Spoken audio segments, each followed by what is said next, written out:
Hello, everybody. Good afternoon. Today is the 8th of May, 2017. Let's give the explanation about the 8th cyclical crisis happening in China. And the title here to shows that the 8th cyclical crisis mainly caused by the first overproduction. That is a very popular crisis happening in almost all of these Western capitalist countries, especially in 1920 and 1970s, and 1920 and 1930s. I suppose that most of people notice that 1930s overproduction crisis happening in Western countries turned into the Second World War. That is a big disaster. Thousands people died in the war. But when the overproduction crisis happened in China in late 1990s, what will happen after this crisis? So it's a very serious topic. So we should not only focus on the economic crisis, we also need to pay attention to what is the following happened after the crisis, especially when the governments take measures to deal with such kind of crisis. So I gave the title here as a kind of dual options. Means that at that time, when Chinese central governments deal with the overproduction crisis, the measures can be divided into twin part. One part is insist on marketization, insist on the market reform. We can say it's marketization. Another hand is trying to use the government's the government's tool is a fiscal system and the bank system. That time still belong to the governments. And so means that at macro level, the central governments still keep the market system doing, that is a kind of going short. Follow the crisis regulation. And then another side, the governments use the government's hands direct interfere, so-called marketization, and stopped and even make the bankruptcy of some shareholders bank and the foreign capital investment bank. Means that the private bank in that time, in late 1990s, were enforced, closed down by the governments. And then governments, another side means they publish, they issue the government's physical bonds, direct invest into the infrastructure construction to drive the economic from the depression into the growth. So that is one side means the government still be in some kind of procedure of marketization. Another side that when they facing the challenge of the crisis, they have to change something. That is a very interesting phenomena. And let's go down to our analysis of this time's crisis. We can first to give you my main arguments, main thesis. The key arguments is that the overproduction is very popular in any industrialized country, not only in West, but also in East. So in 1970s, after Second World War, when Western countries regenerate the industrialization, very soon, from 1950s, Western countries regenerated deindustrialization. In 1960s to 1970s, the overproduction happened again. Not as severe as 1930s, but it's also very serious, and aroused a lot of social conflicts in 1960s and 1970s. I have given the description last time when I gave the analysis about the 1970s in China, what happened. I said at that time you can compare the China and other Western countries. You can notice that why in 1960s and 1970s Maoism were very popular in Western countries. It's because of a lot of social conflicts and left-wing movements, and even the guerrilla movements in these Western countries, not caused by Maoism, but it's reality caused by the economic crisis, the similar crisis of overproduction in 1930s. Then after that, from 1970s, the Western countries started to transfer these labor-intensive, low levels, no high-tech, low levels industries to the so-called ally country. Means that these Asian countries is an ally of Western countries. That is caused by the Cold War ideology.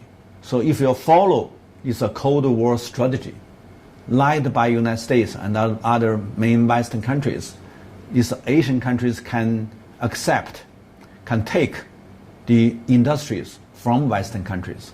So that is why there is 4 small tigers and the 4 small dragons, and all of these tigers and dragons as the follower country of Western Cold War ideology. But caused by these countries are small. These countries, including of the area, like Hong Kong at that time, just less than 4 million population in 1970s. And so the labor force in Hong Kong is very small.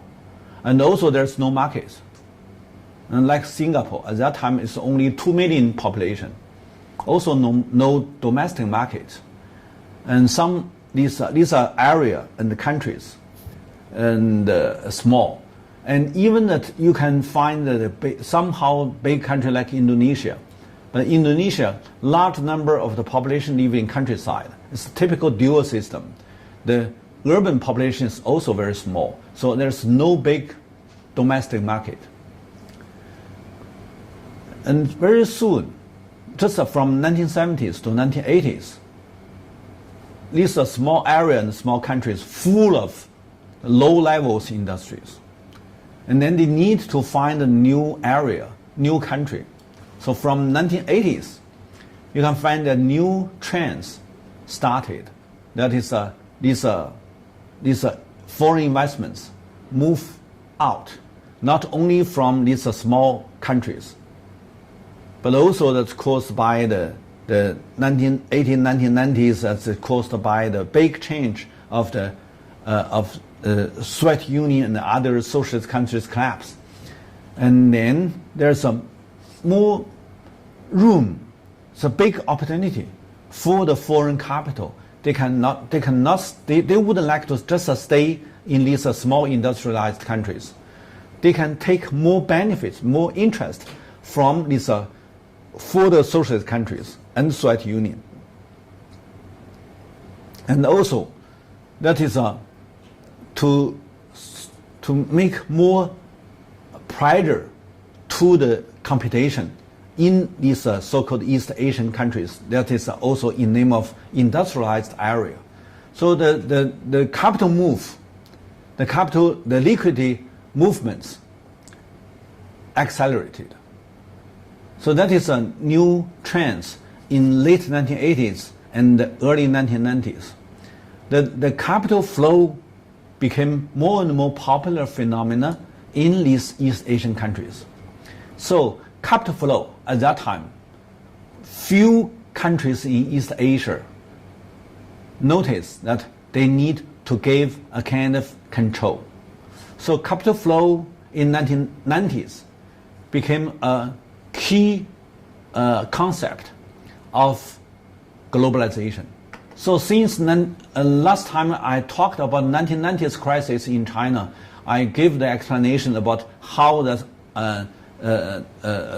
WTO taking place in the year 1994 and 1995, and how that is NAFTA and the EU taking place in 1990s. It's all because of that they put originally, if you want the capital free flow in and out, that it's very difficult to negotiate to different countries.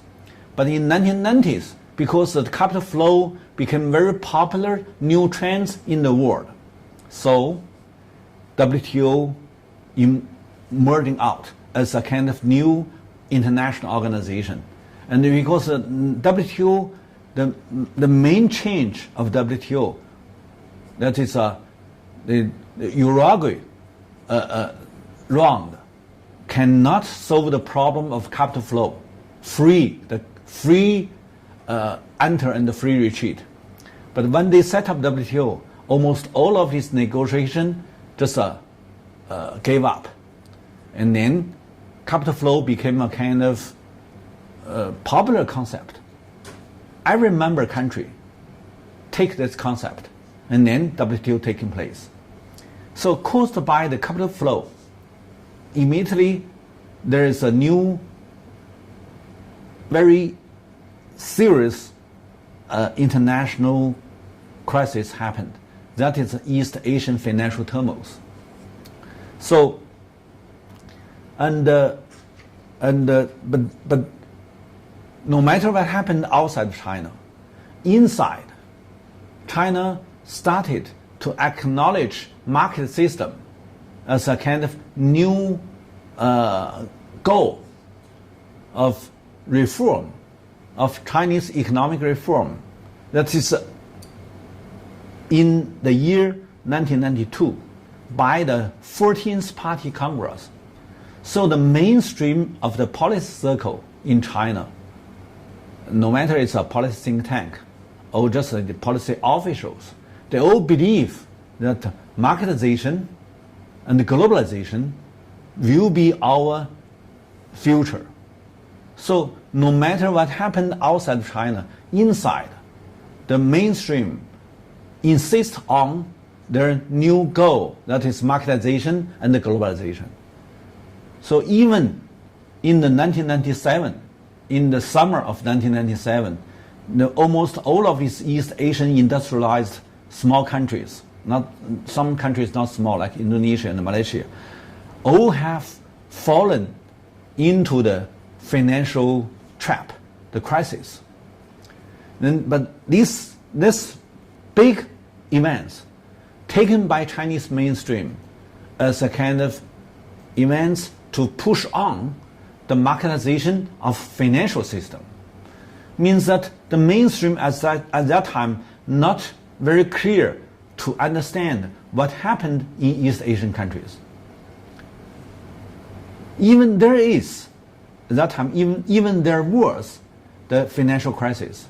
But in China, it's just a kind of events to push the financial reform to the market system. Just a kind of event. Help them to understand we need to going forward of the financial reform. The financial reform turned to the market system. So a lot of people outside of China, especially these scholars, when they do the analysis about East Asian financial turmoil, they think that China survived is because of China still have a capital control, and other countries all falling into the trap, financial crisis trap, is because of they have the system of capital flow is a free market system. So they still believe that at that time China still be a very strong control in the market system. No, at that time just China, I said it's a misunderstanding, because at that time mainstream in policy circle still insists on the released control. So that is when they facing the economic crisis, the mainstream policy circle didn't make the measures to slow down the marketization. So it's still very urgent to accelerate the marketization, especially the shareholder system and the privatization and the marketization and the globalization, whatever these stations, still be very, very important for the mainstream the policy circle. So that is a very interesting. And then, caused by the mainstream policy, China not only have had the economic crisis in 1998, but also had another depression. That in China, the depression in name of deflation. So we said in Chinese policy circle, we said, okay, since 1998, we have a 4 years deflation. They never said that we have a 4 years depression. So think about 1929 to 1993 in Western countries, when they have the overproduction crisis, they have a 4 years depression. At that time they said big depression. But in China, Chinese also had 4 years since 1998 to 2001. It's a 4 years depression, but not in name of depression. They said we have a 4 years deflation. So similar. That is a mainstream. But another side, because that when they encourage the state bank system going forward of marketization, and it's the bank system cannot carry out any government measures to deal with the financial crisis. And so the government's got to use the physical bonds, doubled increase the physical bonds, and then lead the bonds investments into the infrastructure construction in inland China. So that is not very clear to aware we got to use the government's hands to deal with the economic crisis. But fortunately, because of the bank cannot work, the government's got to use the fiscal system. And then fiscal system, the bonds investments, mainly carried out by SOE, state-owned enterprises. So that is that no matter they are aware or not aware, practically they find the right way to deal with the economic crisis. So one side, from the macro level, they still insist on the marketization and the privatization to push the economic reform into the Western styles, like capitalist country. But another side is because of that all these reform just block the government's deal with economic crisis, and then they adopt the physical bonds investments. And then physical bonds investments solve the problem, stabilize the economic growth. Even they have a 4 years depression, but still have 7% of the GDP annual growth. So at that time they said above the 7, less than 8. So originally they have a 9% of GDP growth annually. And then from 1998, caused by the East Asian financial turmoil, they have a 7%. So decreased, but not so bad. So that is that time. We must understand these are two options. Which one governments choose? As I understanding, government choose the market system. But fortunately, they still have the physical investments.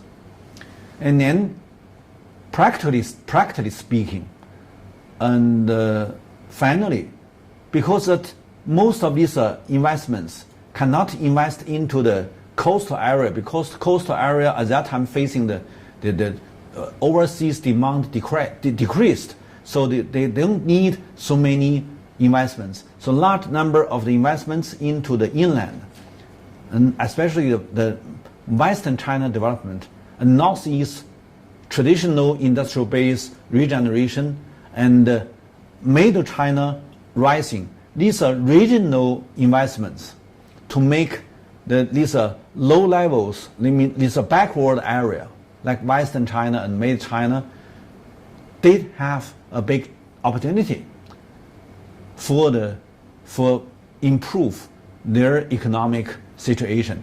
So they grow up more faster. So then, after these 4 years, since the new century, the regional gap rebalanced. So I said, no matter whatever they talked, and they thought, practically, the outcome is much better than their thought. So that is a practical outcome.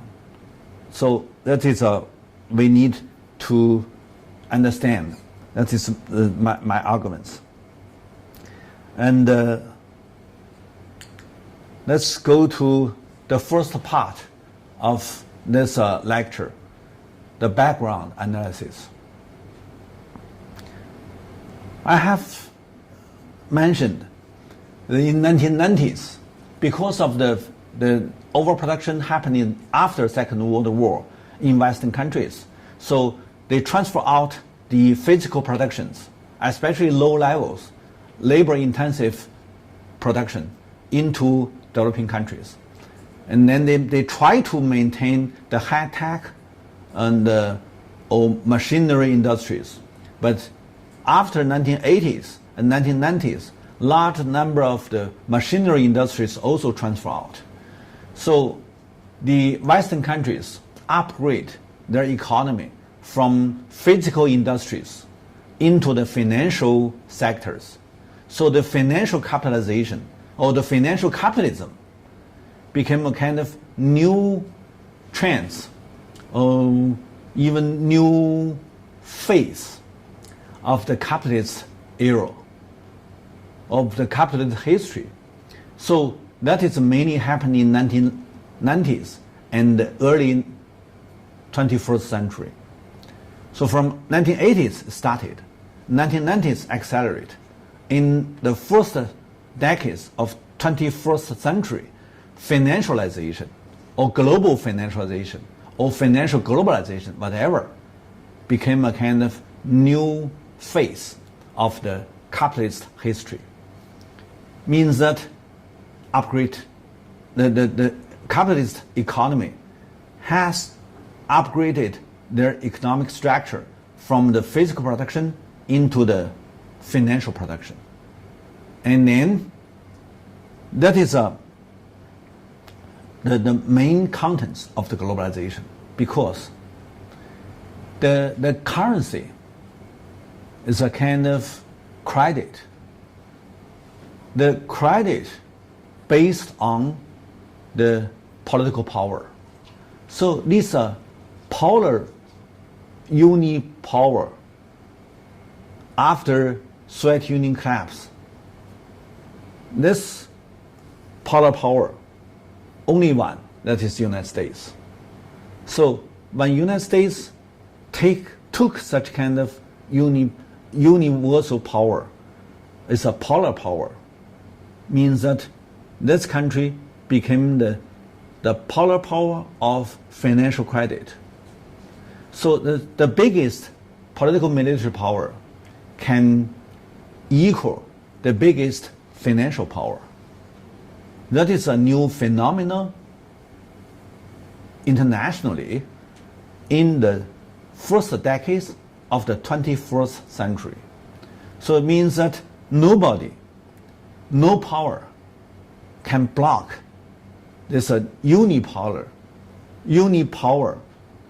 to transfer the political power into the financial power, and then to use the financialization to take large amount of the interest from the world. So that is why these Western countries upgrade their economy from the physical production into the financial production, they can have a large number of the benefits, much more than before, than the 20th century. So the 21st century is a very complicated situation because of they did have upgrade, but no power, no one can regulate such kind of new power. It's somehow like a big jump from this Arabic legend, Aladdin,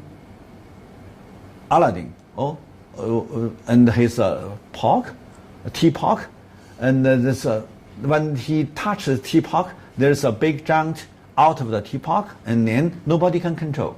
So that is a similar story in the 21st century. It's a kind of financial junk.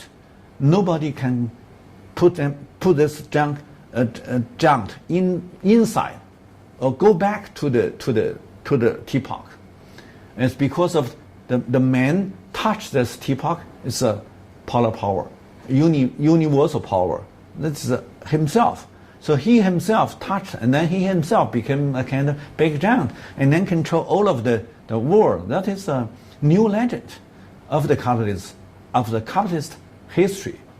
So that's caused by that, and we must know that this a big giant can transfer out almost all the institutional cost to all of other developing countries.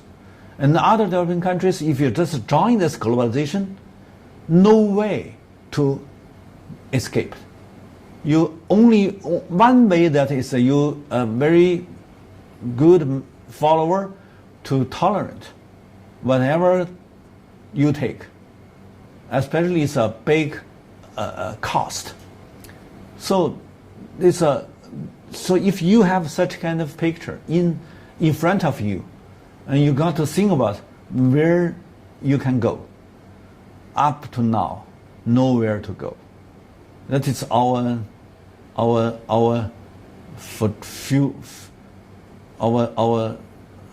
faith. It's unthinkable. And but we need to know that how such kind of phenomena happened. And originally, when we talk about the Soviet Union collapse, we said this, the war, this after Second World War, this world can have a kind of terror balance. It's because both of these are two big guys, all control very big nuclear power. They can destroy the globe many times. So that is a terror balance controlled by these two with a twin head power they can control.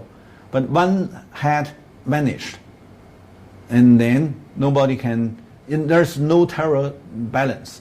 So there's only one polar power. So this they don't need have such kind of so-called priority advantage.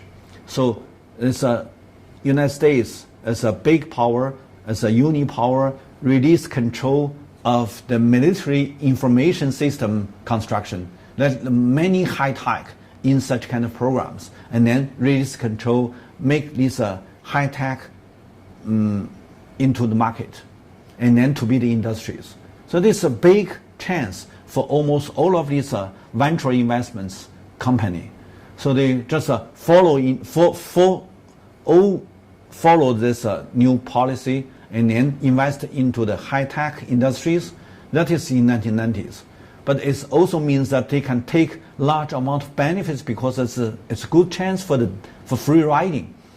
Most of these investments, when they have the so-called terror balance, and then they invest a lot of capital for the high-tech, for the so-called the highway of information. Many things invest, and then all became the sunk cost. It means that if you take some part of the high tech for the business or for marketization and for new industries, you can immediately have a big return. So for such kind of chance, absorbed a lot of venture investments, these are institutional investments, fall into the new room, and then to make the American became a kind of big market of the high tech, of the new economy. So the late 1990s, there is a new concept created by United States by this economist. It's in the name of new economy. But new economy, very soon, just a 5 year or 6 years, turn to new bubble. Means that then some people gave a critical title is a new economic bubble. Originally it's a new economy, and then follow a bubble is a new economic bubble. This new economic bubble break in the year of 2001. And then 2001 is a China access WTO. So these are two events merged together to make almost all of the people believe that China take the free riding of globalization because that China enter WTO. And then China have a so-called high growth. People believe that the globalization save China from long-term, from 4 years depression. In China, it's in name of deflation.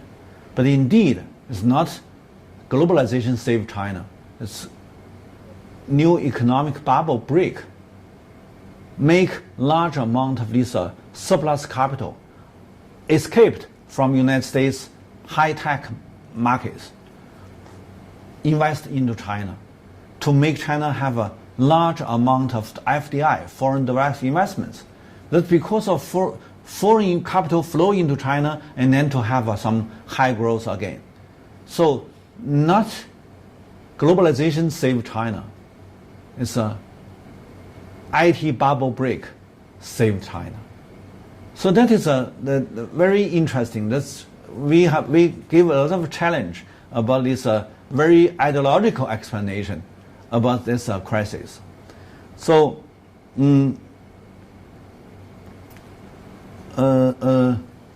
this one it's a background of it's an international background. And you can see that in the 1997, these countries falling into the trap of financial crisis. That is, IMF try to deal with South Korea. And you know that at that time, the worldwide scholars, nobody understand why there is a so-called financial crisis happening in this newly industrialized area, East Asian area. So they gave the explanation about that it's you have some problem for your domestic institutions, and then you have some kind of anyway. But nobody think that it's because of a large number of the capital flow from these industrialized countries, because that it's the capital in this industrialization take the returns very slow. But if they invest into these IT industries in United States, that will be large number of the profits come from the free riding, because that large investments from the governments has became a sunk cost, and then they can have a big return. So it's American markets absorb a lot of capital flow from the East Asian countries, and that's because of a capital flow. There is a financial crisis in East Asian countries. But at that time, nobody gave such kind of explanation. So they only believe that is your own problem. And then the IMF come to these countries, negotiate with these countries' governments. You must more deepen your free market system. Means that originally your problem caused by the free market system, by free flow of the capital. And then IMF and the World Bank come here and then push them to deepen their reform for the market, for the marketization, for the free flow of this financial capital. Certainly make a lot of social campaign. So this South Asia, that is South Korea, and people lost their job, so they want to renegotiate with the IMF agreements. And they said, I'm fired, means IMF means I'm fired again. So these are people, they crowded in front of the bank, want to take their money back. But the bank has no liquidity. So this bank got to close. And then as Hong Kong means that also attacked by these venture investments. And then there's so many crises happen in these areas. And then to make, at that time in 1990s, China just try to accelerate the globalization, mainly rely on the overseas demand to drive the economic growth. But when these countries all have the crisis, the overseas demand large amount decline, so decreased. And then there is no overseas demand increment, so the Chinese GDP growth downgrade. So these are the background of East Asian crisis. And then look at this Asian equity market. And all from the summer of 1997 decreased. And so these are the Hong Kong stock market, and Philippines, and Indonesia, Singapore, and Thailand. Most of these countries' financial markets decreased, and a lot of people suicide as investors failed. And here's the GDP. You can see that Indonesia downgrade, and China also. So Hong Kong, a little bit early, little bit bigger than China, but not so serious. Indonesia is Thailand, and these are East Asian countries all have a very big decrease. So, and that is the international background. Now let's look at the domestic context, and I just mentioned my arguments on the first page.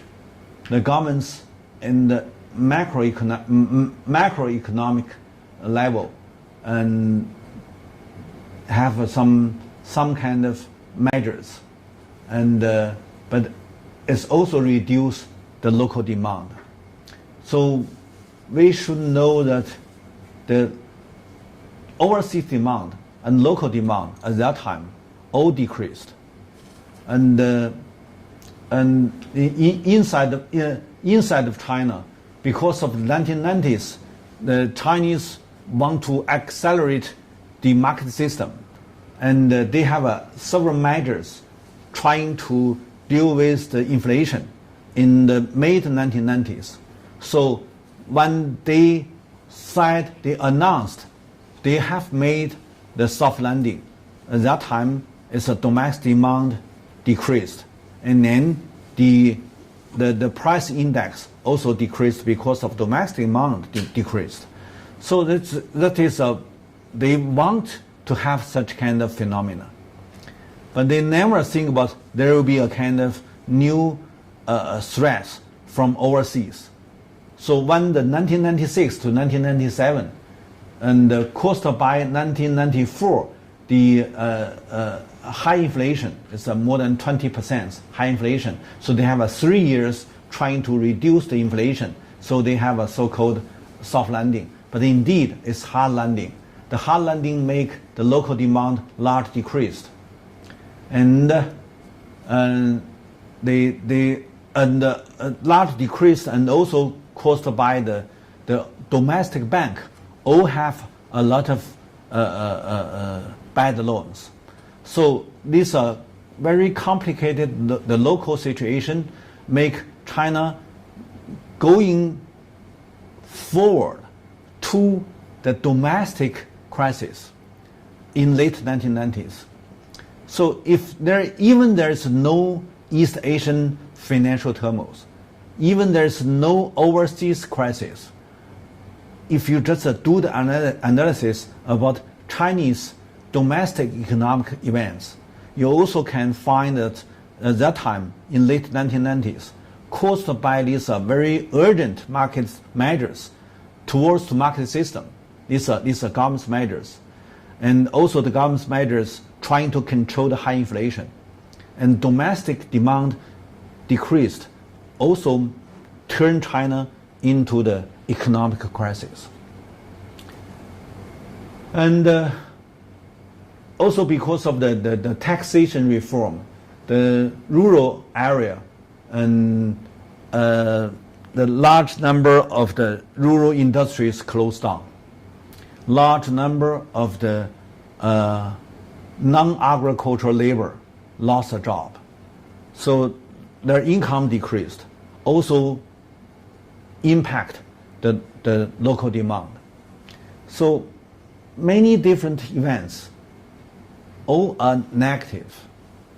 So what I believe that is in late 1990s, even there is no foreign crisis, the domestic crisis should happen in late 1990s. So, but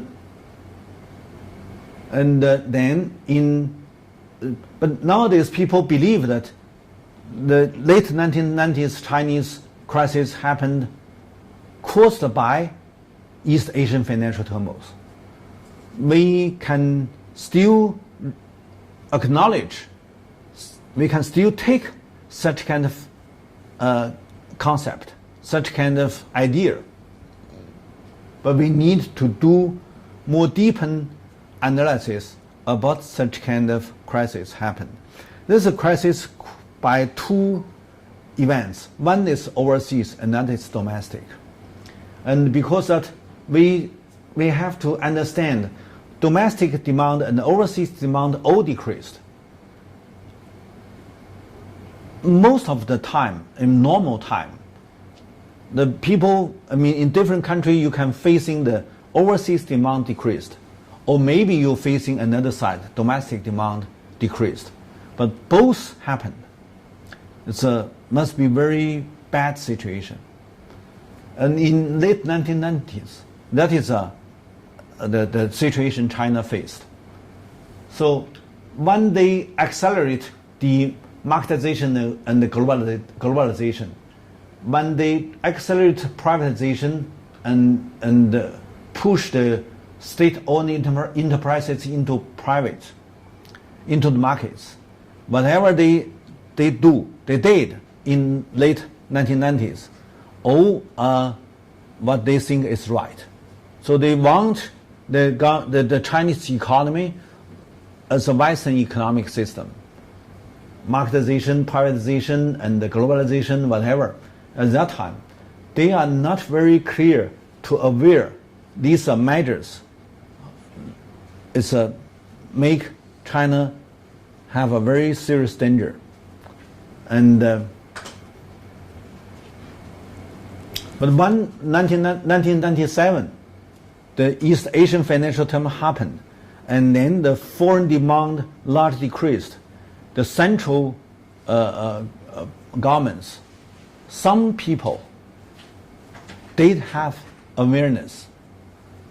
And I remember that time, the Vice Premier Li Lanqing, in the early 1998, I remember that's the January, he wrote a letter to the chairman of Jiang Zemin to indicate that the overseas demand will be large decreased. So he suggested, President, you should take some measures to accelerate domestic demand, because overseas demand must be very much decreased.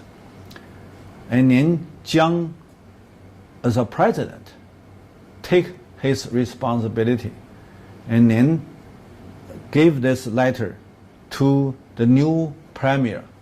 In the year 1998, Zhu Rongji just took the position as the premier.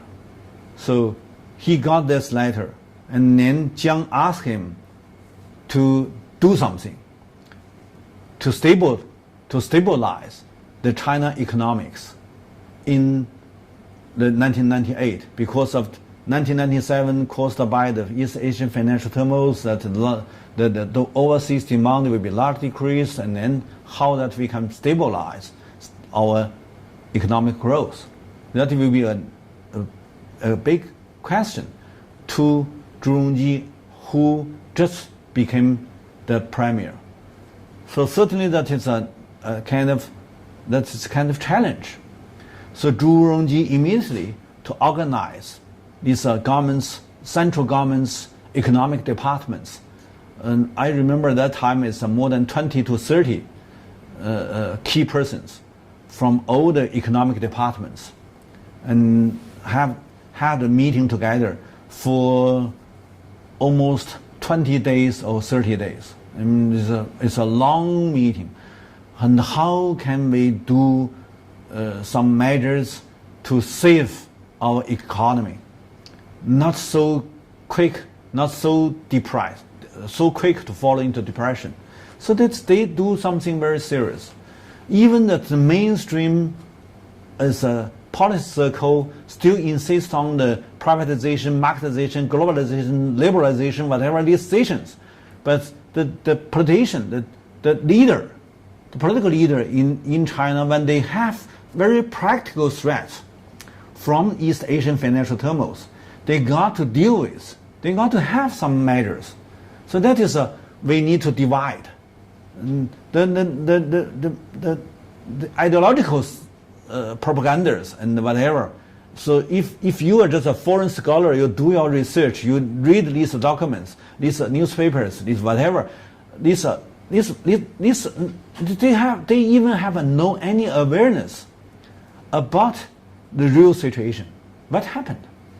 But inside of these government's economic departments, they did have the instruction from the top leader, and then they started to do something. No one can have even the holiday, even the Spring Festival. They have no any day for their recreation. They just stay in the office, try to calculate how they adopt these measures to deal with. So that is we can say maybe that's caused by some kind of political regime. If you are a kind of official in this so-called liberalism country, you certainly need to have your concern about your family, and then you got to go back. But these people concentrated in some hotel, and then for more than 20 days, you cannot go back to home. You must work in this room for the new policy and new measures. That is somehow not in the eyes of these foreign scholars, and they never think about that China can do things like this one. But it's true. So and then they immediately understand, and both domestic demand and overseas demand decreased. The only one way is that Chinese economic growth only can be driven by investments. So we all need, there's a very popular description about economic growth. They said, okay, economic growth driven by three horses. One is mainly by domestic demand, and then combining by foreign demand, I mean overseas demand, and investments. So means the main factor is domestic, and then helped by overseas demand and investments. But now the main factor decreased, and then also foreign demand decreased. Only one. So three horses, you lost two. You only have one horse. That is investments. And then when they are trying to start investments, they found that almost all of these banks have a large number of bad loans. You cannot use a bank to increase the investments into the infrastructure construction, especially. The infrastructure construction cannot have short time return. I mean, you invest into the Air Force or highway or fast speed train, whatever. 1 year, 2 years, 3 years, maybe 5 years, you cannot return. You cannot have enough return to cover your cost. So maybe 10 years. So most of these private sector, no such kind of ability to stand for more than 5 years or 10 years, have the returns to cover your cost. No, they want half year or maybe 1 month. Private want to have a very fast invest and then very fast to have a return. So that is the difference. So only one sector is a state enterprises. State enterprises take the physical bonds as the investments, the capital, to invest into the infrastructure construction. Basically, especially when you have a kind of national strategy, try to accelerate the Western China's growth. And then no private sector want to do such kind of program because Western China, far from the coastal area. If you transfer the commercial goods, you need to pay more cost. So nobody want to do that. Only one sector, that is state-owned enterprises. So and then it's happened to turn the 1990s marketization, privatization, globalization into state-controlled investments taken by state enterprises. That is what is public. That is state capital. So whatever you think, whatever you do your analysis, few people can understand it's not caused by some people mentally want to do something. It's caused by the crisis.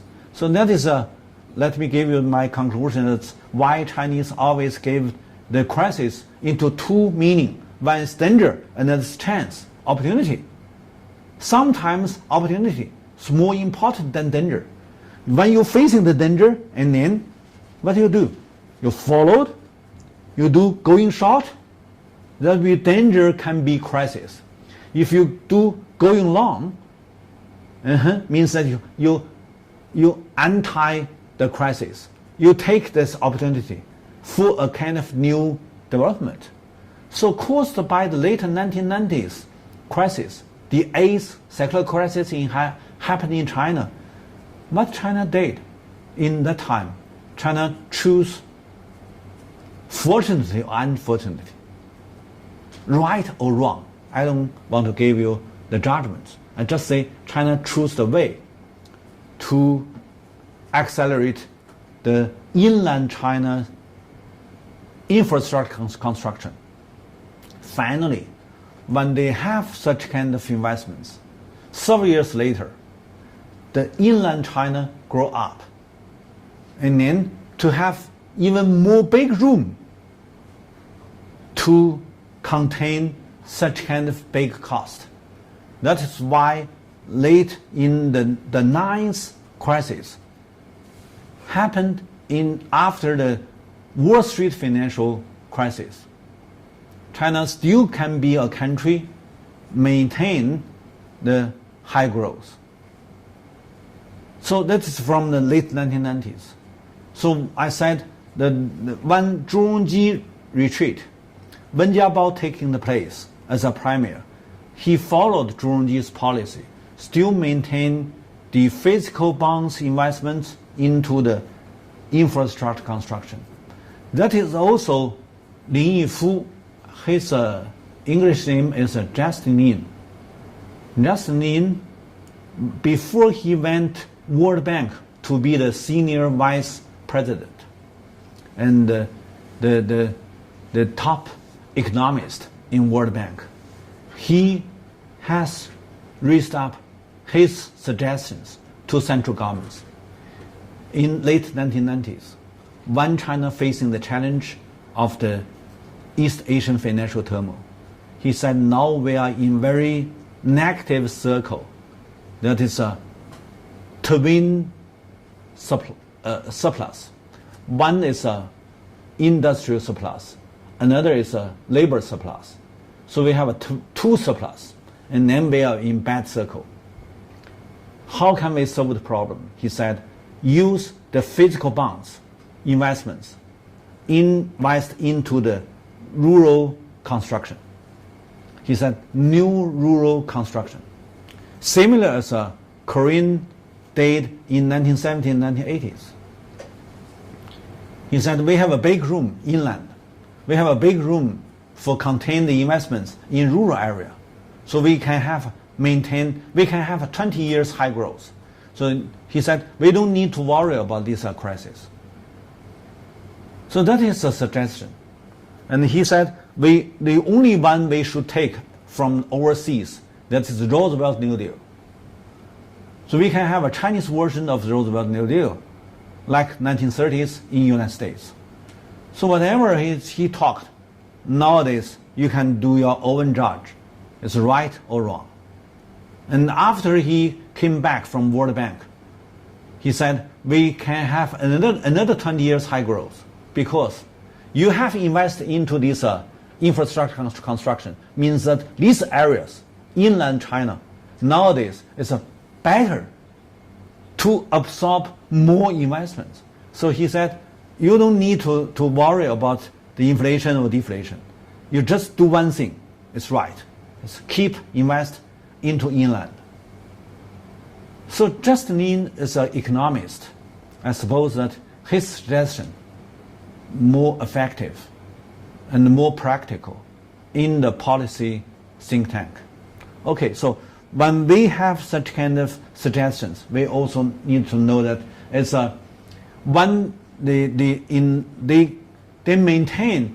they insist on the privatization, the marketization, the globalization, the liberalization, whatever these decisions in 1990s. The outcome is very negative. In late 1990s, many factories collapsed or shut down, and a large number of workers lay off. So the total amount of workers out of job, especially SOE, state-owned enterprises in reform, they kick out 45 million workers.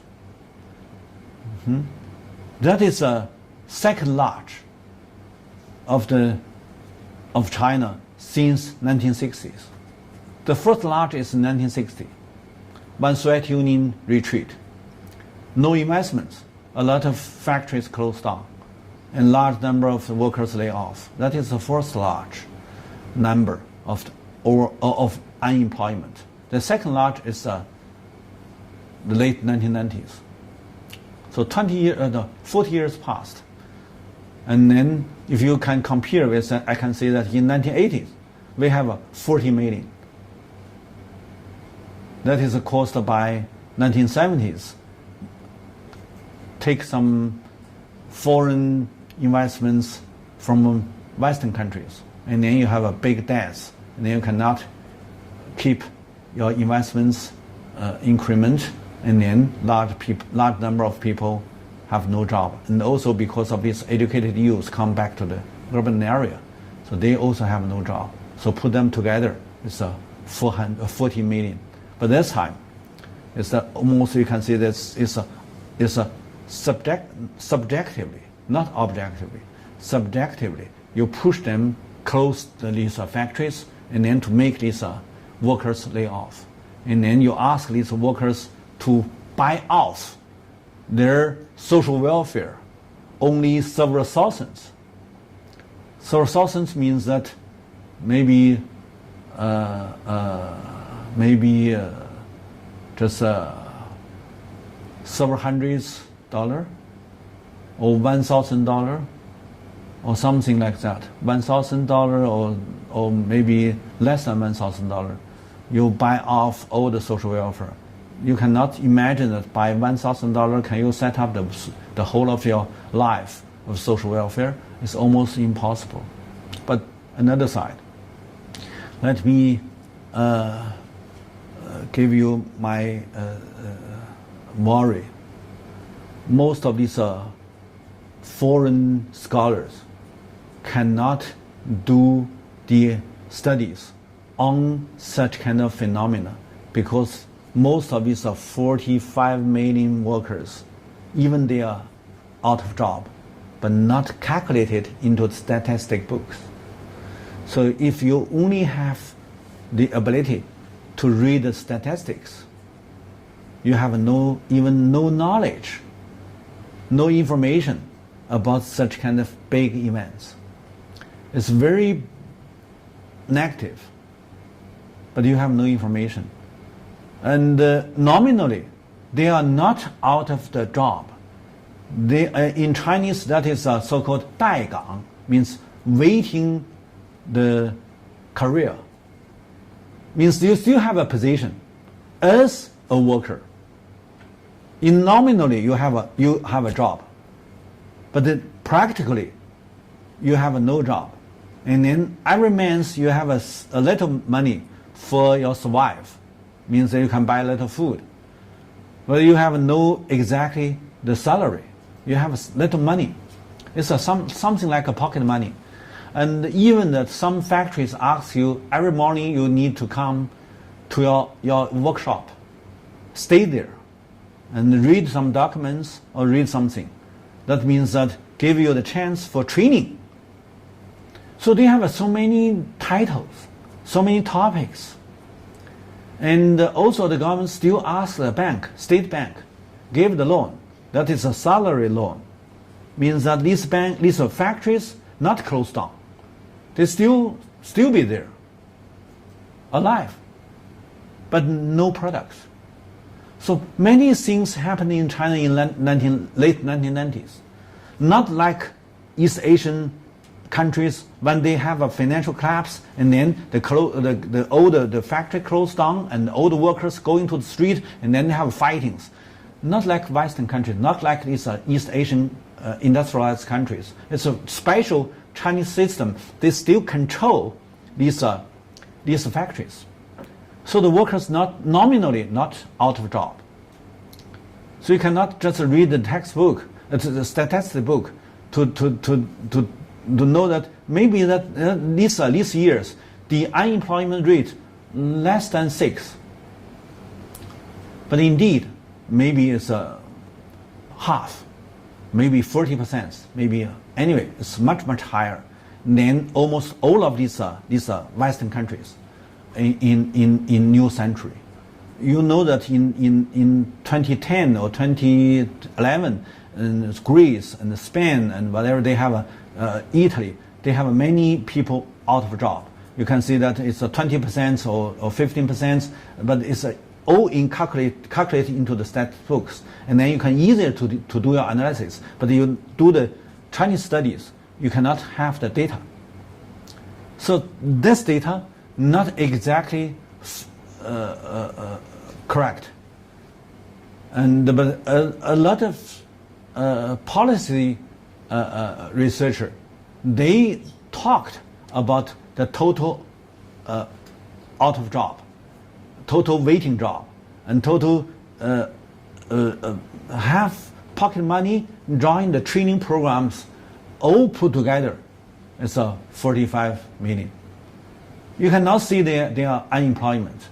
So that is a very interesting research events. And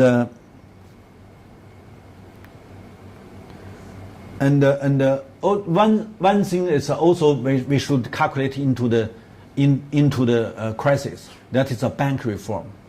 And before 1997, the most of these big bank in China owned by the state, and the bad loan percentage 1/3. And that is in any Western system. If such kind of phenomena in any country under the Western system, only one outcome, going bankrupted. So the old Chinese bank at that time need to be bankrupted. And because the bad loan is much, much higher than the self-capital. You have your original self-capital, that is according to the Basel first, you need to have at least 8% of the physical capital in the bank. But if you have a 30% bad loan, means that much, much higher than 80% of their capital, means that you go to bankrupted. So any bank lower than 8% must be bankrupted. But in China, few scholars overseas carried out the research on this very special events, how China deal with such kind of more serious financial crisis, much, much severe than any East Asian financial turmoil countries. Almost the same year, in 1997, all of these Asian countries, they fallen into the trap. All bank collapse. But how China deal with such kind of problems? Okay, let's give you an explanation after our break.